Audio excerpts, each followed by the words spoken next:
Naririnig niyo naman po ang balita ngayon na si Apple Nieto ay nagnanais na pagsilbihan kayo bilang congresswoman niyo. Okay lang po ba mga kababaihan? Okay na okay? Pero ito po, medyo maliit, maiksi speech lang. Kasi syempre ayaw ko rin naman kayo mainit. Gusto ko lang kayo bigyan ng kapanatagan. Kasi may mga nagtatanong, kapag daw ba si Apple Nieto ang nanalo biglang congresswoman, ay baka daw po mawala ang ayuda. Mawala ang AIX, mawala ang tupad, mawala ang guarantee letter, scholarships at iba pa. Isa lang po ang kasagutan natin dyan, hindi po mawawala yan. Dahil kasama na po yan ang sistema ng gobyerno ng Pilipinas. Lahat ng congresswoman ay meron po niyan, hindi po nawawala. Mabigyan po tayo ng pagkakataon, i-redirection natin yan sa tao. Ibababa natin sa tao. At syempre sabi ko nga sa laging speech ko, di ba totoo naman, hindi naman sapat ang panandali ang ginhawa. Tama po ba ako? Yung panandali ang ginhawa, kailangan natin yung pangmatagalan na solusyon.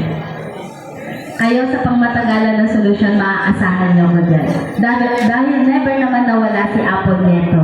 Nabigyan nyo ako ng pagkakataon na maging konsehal nyo, never naman po ako nagpabaya doon sa binigay sa akin ng Panginoon na maging isang lingkod bayan ninyo.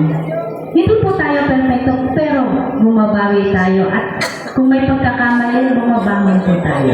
At never kong pababayaan ang aking mga kadistrito. Sabi ko nga mabigay niyo sa amin ang inyong tiwala, yung inyong pagmamahal, hindi namin kayo pakakawalan.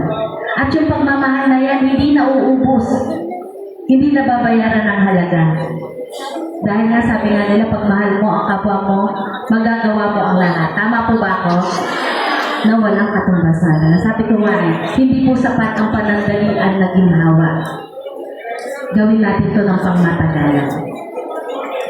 Mabigay niyo po sa akin ang inyong tiwala, hindi ko kayo pababayaan. Hindi ko kayo sasaktan. Kayo'y aming mamahalin ng bonggang-bongga. Yes, thank you so much. Muli po, thank you so much sa lahat. Basta pumanatag kayo. Maibibigay niyo yung tiwala sa Your Miss Choice. Alam ko, excited na kayo sa pagbabalik ng ating Your Miss Moreno. Tama po ba ako? Excited na kayo? Yan, syempre, kaya kailangan, sabi nga, ilang days na lang tayo?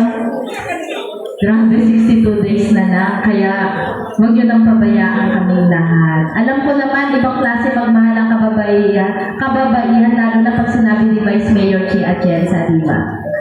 Ayan, muli po, maraming salamat